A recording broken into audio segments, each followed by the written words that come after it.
This is just coming in on the wires. Fitch Ratings has downgraded the Afreximbank's credit rating to one notch above junk with a negative outlook, citing high credit risks and weak risk management policies. This one-notch downgrade to BBB minus comes as the African lender is battling to protect its loans from restructuring in Ghana, Zambia, and Malawi, claiming that as a multilateral lender, it has preferred creditor status. Fitch has pegged, and this is pretty important here, Afrexim's non-performing loans at 7.1% at the end of 2024. The bank itself reported a first quarter non-performing loan ratio of 2.4%. In other news, the federal government is attempting to bridge Nigeria's long-standing metering gap and boost power sector efficiency. The federal government has stated that it will bring the full rollout of its free electricity meters under the presidential metering initiative by the fourth quarter of 2025. A representative of Area Onagorua, who is a special advisor to the president on energy, gave an update on the presidential metering initiative during a second day of the Nigerian electricity supply industry stakeholders meeting on Tuesday in Lagos. And he stated that the initiative aims to provide more than 6 million meters to end users.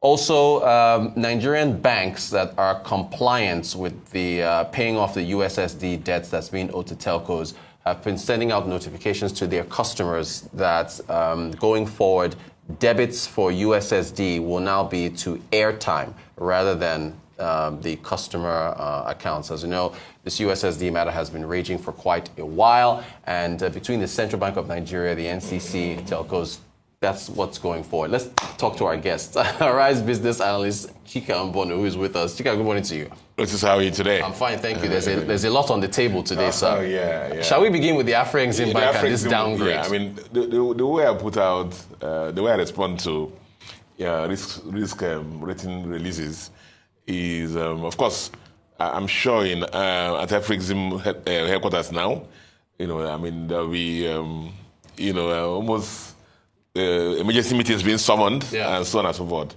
So when you accept the good ratings, so you should use some spirit to accept the lower ratings with the downgrades, like in this case. But I mean, the reasons have been put out there why this happens.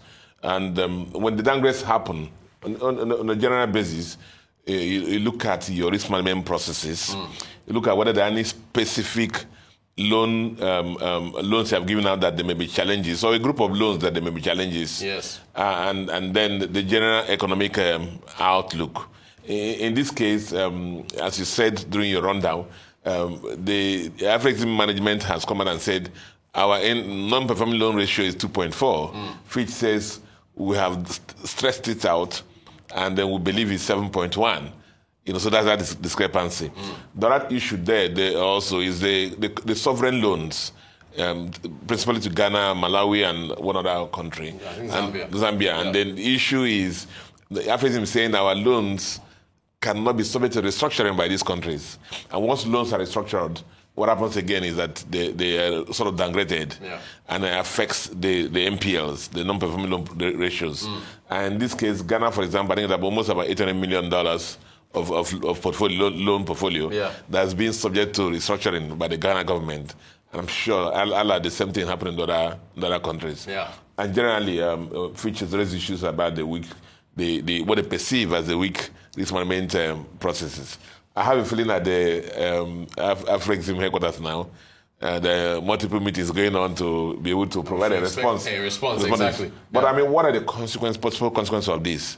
The immediate consequence is that when you're downgraded, it becomes more expensive for you to borrow. Right. Remember they say they hire the risk, they hire the return. And so if the risk is lower, the lenders and the international financial corporation that do business with you are going to charge you higher. The risk premium will be higher. And then what also happens that Afrexim is very, very helpful for the African market. It means the pass on the African businesses will also be higher, and the clients of Afreximbank will be able to now enjoy the cheap loans. They will have to transfer that premium back to them. But so it's a story. Let's watch and get a response from Afreximbank. Thank you for towards this decision. Power or no, let me USSD? talk about USSD. Let's go to USSD. We have talked about this in this program, for a long time. Yeah. I mean, let's not, harass our viewers with the full meaning of the USSD. Yeah. But I mean, is very relevant for the Nigerian banking system or Nigerian telecom system, especially for financial inclusion, especially where we have a large pool of areas in Nigeria where you have no internet, and then the issue of smartphones are not available, and so a lot of people use that for the banking services. And then the other thing also is for the telecom companies themselves. Their customers use it to check balances, recharge their phones, and so on and so forth. Yeah. So at the different levels, whether it's the telecom companies, they, as I said, they use it to recharge their phones. They make revenue from it. You see, the issue is about the 250 billion that's been there. Yeah. And I dare say now that the telecom companies should stop. Every small police, they say they threaten. Anytime you mention this story of USSD, go through the history, every time it's always associated with they threaten. To withdraw services. They're making a lot of money from it. Course, yeah. 250 billion in arrears, a lot of money for them. For the banks also, it helps in in internet banking and mobile banking services for them, expanding their banking net and more money for them, because where customers don't have internet banking, or mobile data, the USSDs work. Yeah. And then for the central bank and the economy as a whole, it helps in financial inclusion. And that's why this is very important for the whole ecosystem to work. And when it started, the telecom companies were running the service free. Right. Bank just saw it as one other service to just give, using renting service to their customers. Subsequently, telecom companies started charging the customers directly, not the banks. And then some banks saw this service as, let's make it look nice, because a lot of customers of the banks, we are not doing transactions because of the fact that they don't have credit. Right. Remember, at this stage, telecom companies were charging the customers directly. Yeah. So they started doing the corporate billing, which the telecom companies liked. Now, what's happened? The corporate billing has issues of transparency. It just means that even when the transactions don't go through, the revenues of the telecom companies are literally guaranteed. Right. And so there are issues of transparency and reconciliation.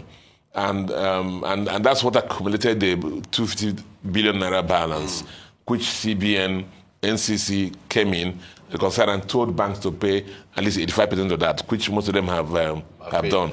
And he confirmed that during the interview with the MTN CEO who was on our program here.